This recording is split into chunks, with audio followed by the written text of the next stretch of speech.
nuclear enrichment capacity and a stop to the nuclear threat posed by the world's #1 state sponsor of terror. Tonight, I can report to the world that the strikes were a spectacular military success. Iran's key nuclear enrichment facilities have been completely and totally obliterated. Iran, the bully of the Middle East, must now make peace. If they do not, future attacks will be far greater and a lot easier. For 40 years, Iran has been saying death to America, death to Israel. They have been killing our people, blowing off their arms, blowing off their legs with roadside bombs. That was their specialty. We lost over 1,000 people, and hundreds of thousands throughout the Middle East and around the world have died as a direct result of their hate. In particular, so many were killed by their general, Qasem Soleimani. I decided a long time ago that I would not let this happen. It will not continue. I want to thank and congratulate Prime Minister Bibi Netanyahu. We worked as a team. చూసారు కదా Donald Trump ఏమంటున్నారు? There is no another military that can do this type of attacks. చాలా క్లియర్గా చెప్తున్నారని. ఏ దేశం కూడా ఇటువంటి attack చేయదు కానటువంటి మాటను మాట్లాడుతూనే ఇక్కడ ఇజ్రాయెల్ కూడా కోట్ చేశారు, ఆయన నేతన్యాహును కూడా కోట్ చేశారు. So we stand with Netanyahu అనేటువంటి ఒక పదాన్ని కూడా ఆయన మాట్లాడి కనబడుతోంది. సో ఒకసారి ఈ విషయం పైన, అటాక్స్ పైన అటు ఇజ్రాయెల్ అధ్యక్షుడు నేతన్యాహు కూడా మాట్లాడారు. ఆయన ఏం మాట్లాడారో చూద్దాం. Congratulations, President Trump. Your bold decision to target Iran's nuclear facilities with the awesome and righteous might of the United States will change history. In Operation Rising Lion, Israel has done truly amazing things. But in tonight's action against Iran's nuclear facilities, America has been truly unsurpassed. It has done what no other country on earth could do. History will record that President Trump acted to deny the world's most dangerous regime the world's most dangerous weapons. His leadership today has created a pivot of history that can help lead the Middle East and beyond to a future of prosperity and peace. President Trump and I often say, peace through strength. First comes strength, then comes peace. And tonight, President Trump and the United States acted with a lot of strength. President Trump, I thank you. The people of Israel thank you. The forces of civilization thank you. God bless America. God bless Israel. And may God bless our unshakable alliance, our Congratulations, Donald Trump, for your bold decision. And in fact, Operation Rising Lion is also have done a great job అంటున్నారు Netanyahu. అంటే ఇటు operation rising lion పేరుతోనే Israel Iran పైన దాడి చేస్తోంది. So మేము కూడా చాలా అద్భుతమైన ప్రదర్శన కనబరిచాం, మేము కూడా చాలా పెద్ద ఎత్తున అక్కడ దాడులు చేశాం. కానీ మీరు డైరెక్ట్గా న్యూక్లియర్ ఫెసిలిటీస్ పైన దాడి చేయడం అనేది చాలా గొప్ప విషయంగా అభివర్ణిస్తూ నేతన్యాహు డొనాల్డ్ ట్రంప్ కూడా అప్రిషియేట్ చేస్తున్నారు. ఒకసారి మీకు ప్రెజెంట్ అటు ఇరాన్ పైన ఎటువంటి దాడులు జరిగాయి, ఇరాన్ ప్రతీకార దాడిలో భాగంగా ఇజ్రాయెల్ పై ఎటువంటి దాడులు చేసిందో ఆ రెండు విజువల్స్ చూపిస్తాం. సో లెఫ్ట్ సైడ్ బాక్స్ లో మీరు చూస్తున్న విజువల్స్ అన్ని కూడా అమెరికా ఈ రోజు జరిగిన దాడి నేపథ్యంలో ఫోర్దో, తర్వాత అక్కడ ఉన్నటువంటి నతాన్జా, ఆ తర్వాత ఇసాఫాన్, ఈ మూడు ప్రాంతాల్లో దాడి చేసిన తర్వాత శాటిలైట్ దృశ్యాలు ఇవన్నీ కూడా. సో ఎలా దాడి జరిగిందని దానికి మీరు చెప్పారు precision targets. So precision targets లో భాగంగా అక్కడ ఉన్నటువంటి ఆ మిసైల్స్ రికార్డ్ చేసిన దృశ్యాలు ఇవన్నీ కూడా లెఫ్ట్ సైడ్ బాక్స్ లో కనబడుతున్నాయి. దానికి ప్రతీకారంలో భాగంగా డైరెక్ట్ గా అమెరికాని ఇప్పుడు కొట్టలేదు ఇంకా ఇరాన్. సో దానికి ఎత్తుగడ వేస్తున్నట్టు కనబడుతోంది. కానీ డైరెక్ట్ గా టెల్ అవీవ్ ప్రాంతాన్ని, తర్వాత జెరూసలేం ప్రాంతాన్ని పూర్తిగా ధ్వంసం చేసింది ఇజ్రాయెల్. ఆ దృశ్యాలు మీరు రైట్ సైడ్ బాక్స్ లో చూస్తున్నారు. సో ప్రస్తుతానికి అసలు ఏం జరగబోతోంది, ఈ పరిణామాల్లో ఎటువంటి సినారీ నెలకొంది, ఇప్పుడు ఇరుపక్షాలు కూడా దాడి చేసుకొని ఇక్కడితో ఆగిపోతాయనేటువంటి అనుకునే లోపే అమెరికా ఎంట్రీ ఇవ్వడంతో మరింతగా ఈ యుద్ధం తీవ్ర రూపం దాల్చే అవకాశం కనబడుతోంది. సో దానిపైన మరిన్ని డీటెయిల్ అనాలిసిస్ మనం చేసే ప్రయత్నం చేద్దాం. మనతో పాటుగా స్టూడియోలో Vishnu, IAS academy director, at the same time current affairs expert Vishnu గారు మనతో పాటు స్టూడియోలో ఉన్నారు. విష్ణు గారితో మాట్లాడదాం.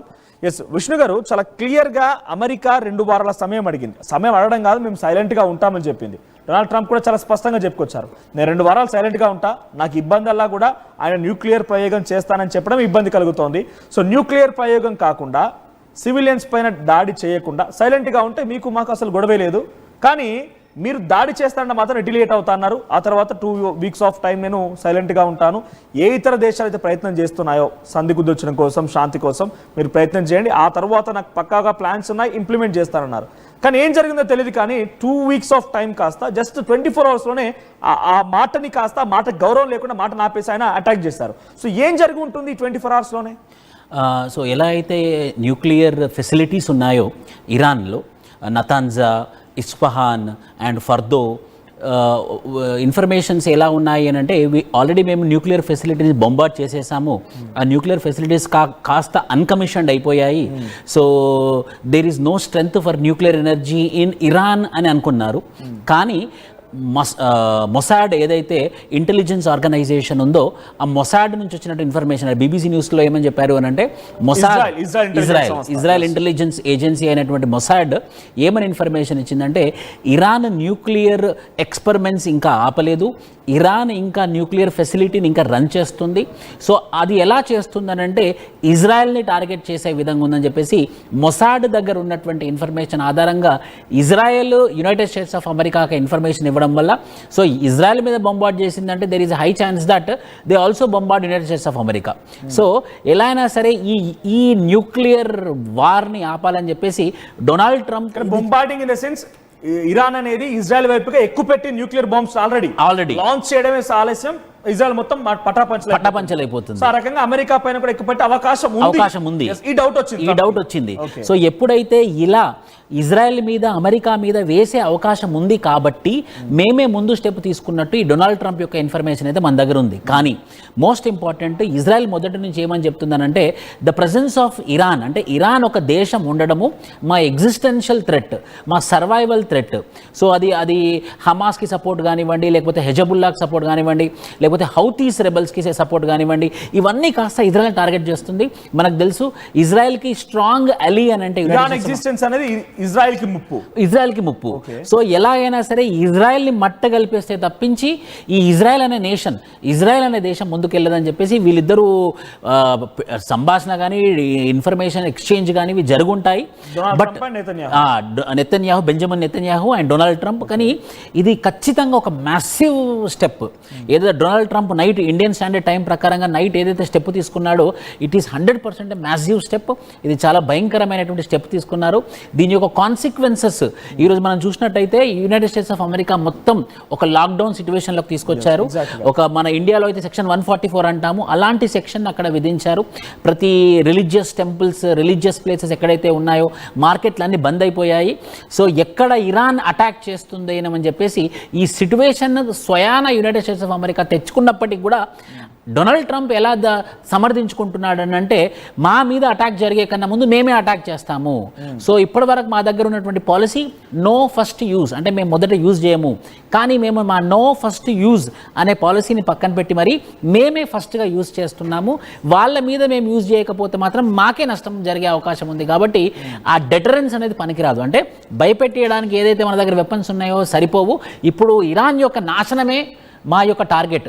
ఇరాన్ ప్రపంచ పటంలో లేకపోవడమే మా యొక్క ముఖ్యమైనటువంటి ఉద్దేశం అని చెప్పేసి ఈ యొక్క మ్యాసివ్ రిటాలియేషన్, మ్యాసివ్ స్టెప్ ద్వారా చాలా మంది అడిగే క్వశ్చన్ ఒకటి, ఇక్కడ ఇజ్రాయెల్ కి ఇరాన్ కి మధ్య ఐడియాలజికల్ విభేదాలు ఉంటే ఉండనివ్వండి, వారి మధ్య కొంత కాన్ఫ్లిక్ట్స్ ఉంటే ఉండనివ్వండి, కానీ అమెరికా ఒక మన జాగ్రఫికల్ గా చూసినా కూడా ఒకసారి పీసీఆర్ మ్యాప్ ప్లే చేయండి ఇఫ్ పాసిబుల్. సో జాగ్రఫికల్ గా ఇజ్రాయెల్ ఏ మాత్రం కూడా ఇరాన్ కి సరితూగదు, కనీసం 24% కాదు. అటువంటి ఇజ్రాయెల్ కి సపోర్ట్ చేసి ఇరాన్ పైన అమెరికా యుద్ధాన్ని దిగిందంటే ఇట్స్ మ్యాటర్ ఆఫ్ ఈగోనా, లేకపోతే అక్కడ యుద్ధాన్ని దిగడం వల్ల అమెరికాకు వచ్చే లాభం ఏంటి? అమెరికాకి అయితే నాకు తెలిసి ఫైనాన్షియల్గా కానీ, ఎకనామికల్గా కానీ, లేకపోతే వాళ్ళకి సంబంధించి ఆర్మీ పర్సన్స్గా కానీ ఎటువంటి ఉపయోగం అయితే ఉండకపోవచ్చు. It's matter of ego, that's it, అంతేనా? అంటే 1979లో ఎప్పుడైతే ఇరానియన్ రెవల్యూషన్ వచ్చిందో అక్కడ ఉన్నటువంటి పహల్వీ డైనాసిటీలో ఉన్నటువంటి షాని పక్కన పెట్టేసి ఈ ఇస్లామిక్ రిపబ్లిక్ ఆఫ్ ఇరాన్ లాగా మారినప్పటి నుండి ప్రతిరోజు దాదాపు గంటకి ఇరాన్ ఏమని చెప్తుందని అంటే, మా శత్రువు యునైటెడ్ స్టేట్స్ ఆఫ్ అమెరికా, మా target United States of America.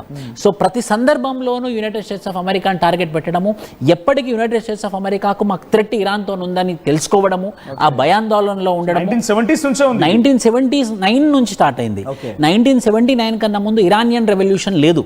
Iranian revolution లేకముందు పహల్వీ డైనాసిటీ ఉండే, that is called as monarchal government. ఆ మొనార్కల్ గవర్నమెంట్ ఎంత ఫ్రీడమ్ అంటే అక్కడ ఉన్నటువంటి ముస్లిం అమ్మాయిలు ఆర్ ముస్లిం పీపుల్ వాళ్ళు బీచ్లలో కూడా ఉండేవాళ్ళు అనమాట. అంత లిబరల్గా ఉన్నటువంటి కంట్రీ ఇరాన్ ఉండే 1979 కన్నా ముందు.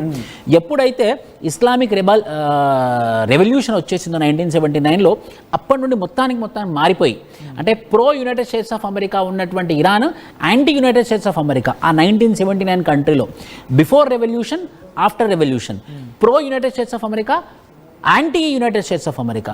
ఆ రోజు నుంచి 1979 నుంచి 2025 వరకు ఏదో ఒక రూపంగా, ఏదో ఒక విధంగా మమ్మల్ని బెదిరిస్తున్నారు, మా ఎగ్జిస్టెన్షియల్ థ్రెట్లా ఉందని చెప్పేసి యునైటెడ్ స్టేట్స్ ఆఫ్ అమెరికా గట్టిగా నమ్మింది.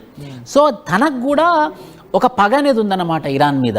సో ఇరాన్ డైరెక్ట్గా యునైటెడ్ స్టేట్స్ ఆఫ్ అమెరికా మీద టార్గెట్ చేయకుండా, ఏదైతే ఆ మిడిల్ ఈస్ట్ పశ్చిమ దేశాల్లో ఉన్నటువంటి కంట్రీ అయినటువంటి ఇజ్రాయెల్, ఆ ఇజ్రాయెల్ని టార్గెట్ చేస్తూ బొంబార్డ్ చేయడము, ఆ ఇజ్రాయెల్ మీద పగబట్టినటువంటి హౌతీస్, హెజబుల్లా అండ్ హమాస్కి సపోర్ట్ చేయడం వల్ల ఇజ్రాయెల్ టార్గెట్ చేసింది. సో ఎప్పటికైనా కూడా ఇరాన్ ఉంటే నాకు నష్టమే, నీకు నష్టమే, యునైటెడ్ స్టేట్స్ ఆఫ్ అమెరికాకి నష్టమే, ఇజ్రాయెల్కి నష్టమే, మన ఇద్దరం కలిసి ఇరాన్ని లేపేద్దాం అన్నట్టున్నారు అన్నట్టు. ఓకే, ఇద్దరు కలిసి Netanyahu, Donald Trump. Donald Trump ఇప్పుడు డైరెక్ట్